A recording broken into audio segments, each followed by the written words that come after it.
Hello everyone, this is Sumit Kumar. I hope आप लोग बहुत अच्छा होंगे और बहुत अच्छा मैथमेटिक्स कर रहे होंगे। आज की वीडियो में हम लोग बात करेंगे इनवेरिएंट सबस्पेसेस के बारे में। ये बहुत ही इंपॉर्टेंट टॉपिक है और हर बार लगभग एग्जाम्स में, चाहे आप एनबीएचएम का दो, टीएफआर का दो, आईएसआई दो, सीएमए कोई भी रिसर्च इंस्टीट्यूट का एग्जाम दोगे, यहाँ पे इस टाइप के क्वेश्चंस आते हैं। और इससे भी इम्पोर्टेंट, ये बहुत ही बेसिक कॉन्सेप्चुअल पार्ट होता है, कॉन्सेप्ट होता है, जिसको समझना बहुत जरूरी है कि इनवेरिएंट सबस्पेसेस आखिर होते क्या है, राइट। तो इस वीडियो में हम लोग इसी के बारे में डिस्कशन करेंगे और इस पे जो बेस्ट क्वेश्चंस आए हुए हैं आपके एनबीएचएम एग्जाम्स में, उसी को डिस्कस करेंगे। तो हमारे पास जो है पीछे आप क्वेश्चन देख रहे हो, ये एनबीएचएम 2024 इसी बार आया हुआ है। और चूंकि आप लोग अगले बार 2025 में एग्जाम दोगे, इसलिए हम लोग टारगेट कर रहे हैं एनबीएचएम 2025 का। और इस क्वेश्चन की मदद से हम लोग ये कॉन्सेप्ट सीखने की कोशिश करेंगे। तो पहले तो क्वेश्चन देखते हैं कि क्वेश्चन क्या है और कैसे इस टाइप के क्वेश्चंस को हम लोग को अप्रोच करना है। तो क्वेश्चन हमारे पास है, भी एक फाइनाइट डायमेंशनल वेक्टर स्पेस दिया गया है ओवर ए फील्ड एफ। ठीक है, हमारे पास एक फील्ड है जिसके रिस्पेक्ट में भी एक फाइनाइट डायमेंशनल वेक्टर स्पेस है, मतलब भी एक फील्ड और भी फाइनाइट डायमेंशनल वेक्टर स्पेस, मतलब उसका डायमेंशन ओवर भी एफ इज फाइनाइट। और टी एक लीनियर ऑपरेटर है भी से भी के बीच में। टी एक लीनियर ट्रांसफॉर्मेशन है भी से भी के बीच में। तो पूछा जा रहा है निम्नलिखित में कौन सा सही है, which of the following are true. तो अगर फील्ड में आपको रियल नंबर दे दो, if field is real number and trace, you looking the trace of the operator on restricted to w, where w is the invariant subspace, वो zero हो रहा है। ठीक है, तो व्हाट इज द क्वेश्चन। अगर फील्ड f का आपका r है and then the trace t restricted to w equal to zero for all T invariant subspaces, जितने भी टी इनवेरिएंट सबस्पेसेस हैं उसके लिए जीरो हो रहा है। ठीक है, ओके, जितने भी टी इनवेरिएंट सबस्पेसेस आप ले रहे हो, ठीक है, यहाँ तक समझ में आया सभी कोई, उसके लिए जीरो हो रहा है जितने भी तीन वेरिएंट सब स्पेसेस ले रहे हो। तो क्या उसकी मदद से हम टी को नीलपोटेंट बोल सकते हैं, that's a question. Can we say that T is nilpotent? Number one question. Number two, अगर हम फील्ड आपको कॉम्प्लेक्स दे दे, फील्ड अगर हमारा कॉम्प्लेक्स फील्ड हो, और सेम क्वेश्चन, टी वी से वी के बीच में लीनियर ट्रांसफॉर्मेशन है, तो जितने भी टी के द्वारा जो इनवेरिएंट सबस्पेसेस हैं, जितने भी डब्ल्यू सबस्पेसेस हैं जो इनवेरिएंट है अंडर टी, उस पे अगर हम टी को रिस्ट्रिक्ट कर दें और वहां पे अगर हम ट्रेस देखें टी का as a linear operator from T, from W to W, उस केस में भी वो अगर जीरो होता है, तो क्या टी हमारा नीलपोटेंट होगा? ये हमारा क्वेश्चन है। ठीक है, ध्यान दीजिएगा क्या क्या चीजें दी गई हैं। Trace zero, T restricted to W is equal to zero. यहाँ पे दो तीन चीज हम लोग को सीखने की जरूरत है। क्या क्या? कि नंबर वन, कि what do mean by restriction of an operator to a subspace. पहला नंबर वन, इनवेरिएंट सबस्पेस क्या होता है, उससे कैसे जो ऑपरेटर्स होते हैं वो ऑपरेट होते हैं। और नीलपोटेंसी क्या होता है, to check certain operator is nilpotent और नॉट, इसको हम लोग कैसे चेक करेंगे। ये दो तीन बेसिक चीजें हैं जिसको हम लोग को ध्यान देना है। तो चलिए शुरुआत करते हैं, देर किस बात की। ओके, तो कैसे हम लोग को शुरुआत किया जाए, देखते हैं। So solution, how to approach this kind of problem, क्या हमारा थिंकिंग प्रोसेस हो, कैसे सोचा जाए। ओके, इस पे थोड़ा सा गौर कर लेते हैं। तो दो तीन बेसिक चीजें हैं जिसको हम लोग रिकॉल करेंगे। नंबर वन, इनवेरिएंट सबस्पेस क्या होता है, और number two, what do mean by restriction of an operator to invariant subspaces. So so just recall some basic facts. Yeah, if V is a vector space, if V is a vector space over the field F, and T is a linear operator from B to B, then a subspace W of V, W of V is called T invariant or invariant under T.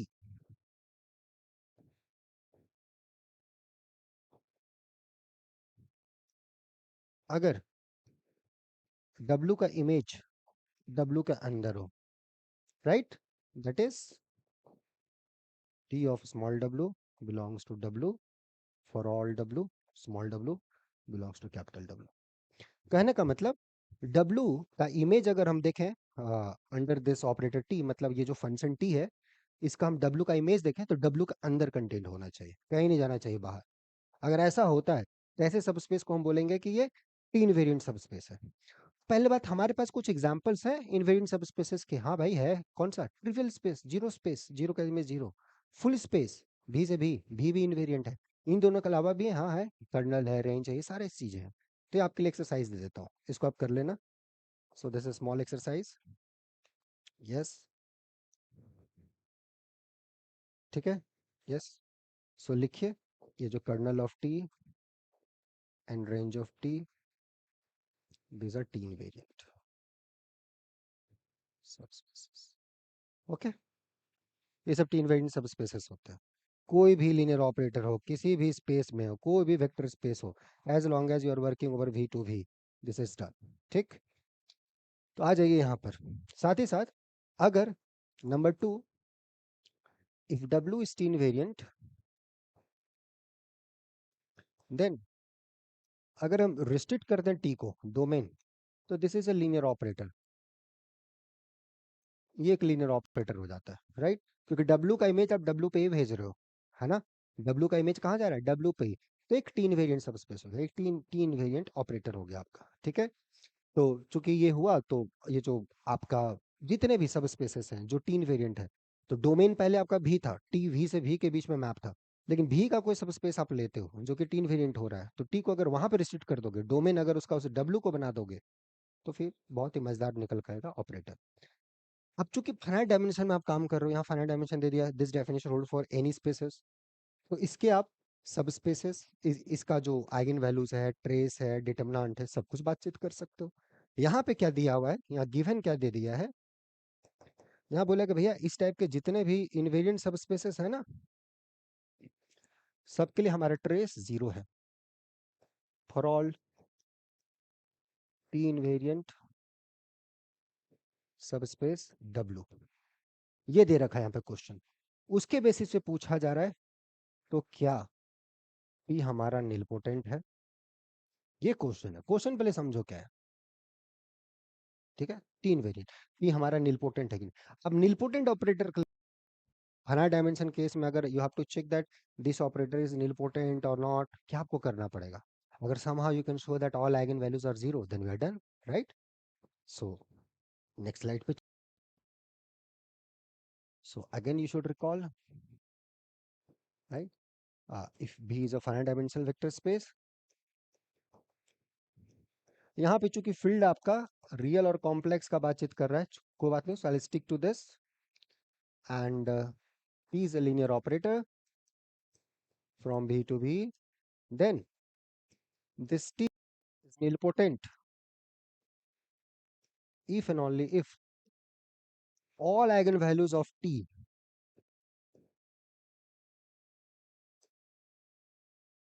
eigenvalues of T are zero, okay.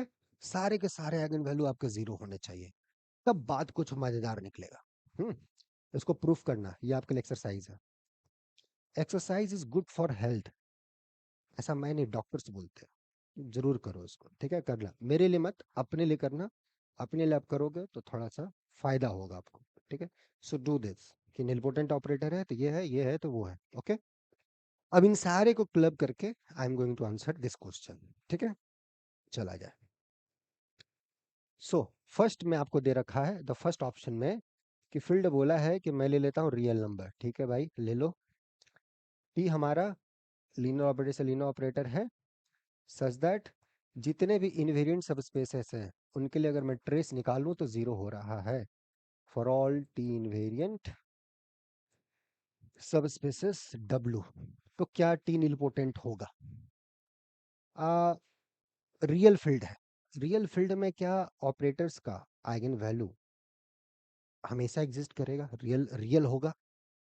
Not necessary all the time, right? इसके लिए do you have some examples? Yes, rotate कर दिया, reflect कर दिया, याद है R2 में कितना बार हम लोग, मतलब एक मतलब एक होता है ना कि आप जब स्कूल लेवल से चीजों को उस एंगल से आप उसके साथ आप प्ले करते आते हो, लेकिन चूंकि वो ज्योमेट्रिकली वो चीजें आपने करी हैं, उसको उस एंगल से नहीं देखा कि यार ये जाके आगे जाके एक बहुत बड़ा रिजल्ट बनेगा या बहुत अच्छा कॉन्सेप्चुअल चीज बनेगा जो हम लोग उसमें विजुअलाइज नहीं कर पाते, लेकिन अब हम लोग उस चीज को कनेक्ट कर सकते हैं, राइट? कनेक्टिंग द डॉट्स, कि जो हम लोग रिफ्लेक्ट करते थे, वेक्टर लिया, इसको इधर कर लिया, ऑसिलेट कर दिया, ये किया वो किया, उसको अब यहाँ पे काम आ जाएगा।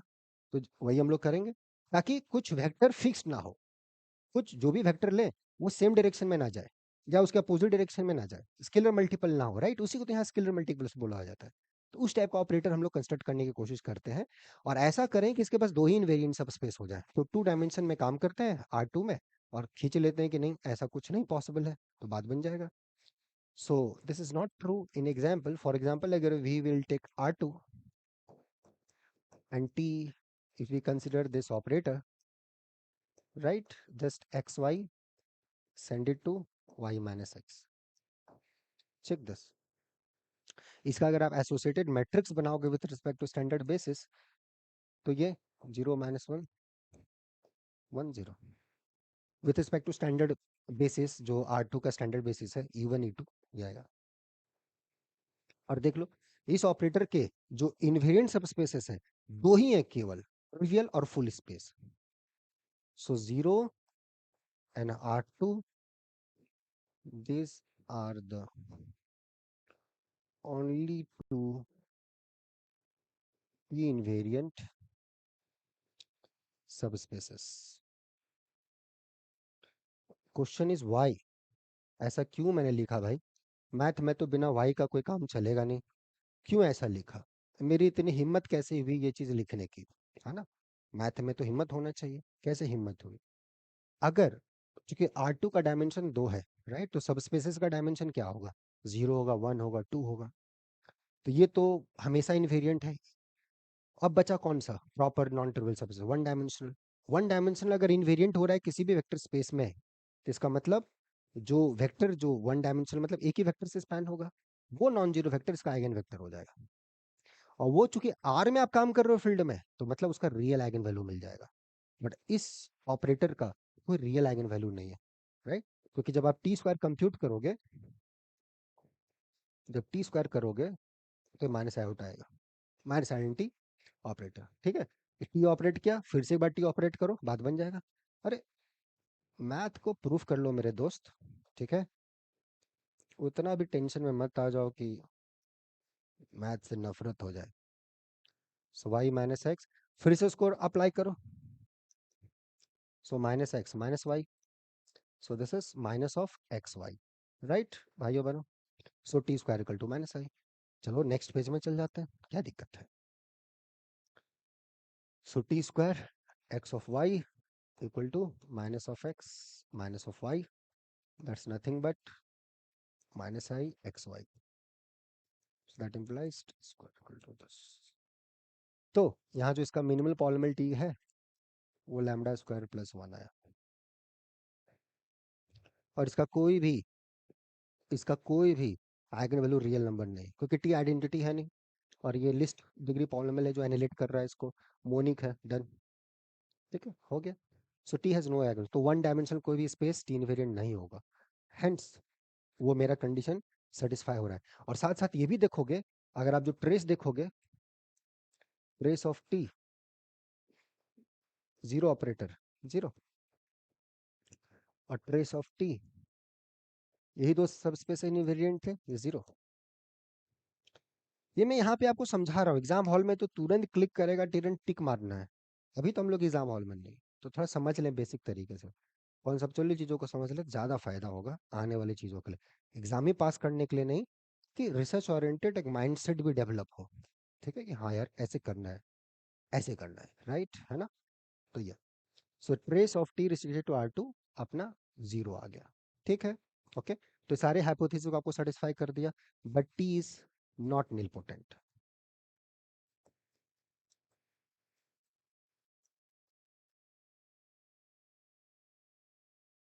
अच्छा, इस केस में क्यों हुआ? अभी अभी लिखे थे ना इसका मैट्रिक्स टी एसोसिएटेड का, right, zero zero, trace zero है। So T is not nilpotent, T हमारा नीलपोटेंट नहीं है, okay?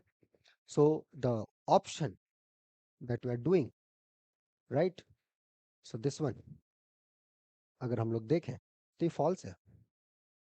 T is important, no, big false, ये फॉल्स निकल गया। हमने देखा कि there are operators over R, जो कि हर सब स्पेस जो भी इन्वेरिएंट है उसके रिस्ट्रिक्शन ले तो उसका ट्रेस जीरो हो रहा है, बट टी इम्पोर्टेंट नहीं। इनफैक्ट हमारा जो टी है इस केस में इन्वर्टेबल था, T square equal to minus sign T invertible था, right, T into T minus I आ रहा है, सो टी का इन्वर्स माइनस टी आ गया, करेक्ट। ओके, तो ऐसे इन दिस केस तो हमारे पास आ गया। In fact here T is invertible in this case, in this case, in this case T invertible हो रहा है। टी कंपोज टी देख लीजिए, माइनस है। Anyway that's a different business, ठीक है। तो ये हमने अपना लिख लिया। ओके, चलो नेक्स्ट चलते हैं सेकंड ऑप्शन पे। अब यहाँ पे फील्ड आपने दे रखा है कॉम्प्लेक्स, और सेम भी कोई फाइनाइट डायमेंशनल वेक्टर स्पेस है such that trace of t restricted to each invariant subspace is 0 for all t invariant subspace w of v। तब क्या इस केस में हम बता सकते हैं कि t इज निलपोटेंट? अब यहाँ पे थोड़ा सा आपको बढ़िया से देखना पड़ेगा। सी है यहाँ पर, यहाँ पे क्या होता है, कॉम्प्लेक्स फील्ड जो होता है वो एल्जेब्रिकली क्लोज होता है। रियल के साथ क्या प्रॉब्लम था, रियल में हमारे पास बहुत सारे पॉलिनॉमियल्स हैं जिनके रूट्स रियल में नहीं है, जैसे लैम्डा स्क्वायर प्लस वन देखा, लैम्डा का पावर फोर प्लस वन देखा। कॉम्प्लेक्स ऐसा नहीं होता, कॉम्प्लेक्स एल्जेब्रिकली क्लोज फील्ड होता है, वहां हर पॉलिनॉमियल स्प्लिट हो जाता है into linear factors. Distinct linear factors नहीं बोल सकते, वो लीनियर फैक्टर्स रिपीट भी कर सकता है, बट हाँ हर पॉलिनॉमियल का रूट्स उसमें मिलता है। गॉस ने ये प्रूफ किया था, जो उनका थीसिस था। Okay, so T is nilpotent अगर हम ये शो कर दें कि इस टी का आए, क्योंकि अब टी कॉम्प्लेक्स फील्ड में काम कर रहे हैं, बेस फील्ड मेरा कॉम्प्लेक्स फील्ड है, तो इसका आइगन वैल्यू यहाँ एग्जिस्ट करेगा। If somehow we can show that all eigen values of T are zero, then you are done. So let's try to prove that. Okay, so कोई भी एक आप इसका आइगन वैल्यू उठाइए, कोई भी एक रैंडम आइगन वैल्यू उठाइए, let lambda be an eigen value of T. तो आइगन वैल्यू का डेफिनेशन से एक नॉन जीरो वेक्टर मिलेगा, so there exist a vector v non zero such that T v equal to lambda. Eigen value तो T का मिलेगा क्योंकि हम कॉम्प्लेक्स फील्ड में काम कर रहे हैं, ठीक है। एंड व्हाई दिस एग्जिस्ट, अगर थोड़ा सा भी दिक्कत हो कर लेना है, ठीक है। Eigen value of T C exist, क्यों हो रहा है, कैसे हो रहा है, थोड़ा सा भी डाउट हो ना, खुद से प्रूफ कर लिया है। मैंने काफी हिंट दिया है इस शॉर्ट वीडियोस में भी, मैंने एक तरीके से उसको एक्सप्लेन किया है। आपको डाउट लगे आप जरूर कीजिए, है ना, अपने लिए कीजिए, अपने कॉन्सेप्ट के लिए कीजिए, अपने सपने के लिए कीजिए, राइट, किसी दूसरे के लिए मत कीजिए। मैं बोल रहा हूँ ऐसा मत कीजिए, अपने लिए कीजिए, क्योंकि आपको कहीं ना कहीं मैथमेटिक्स बहुत अच्छा लगता है।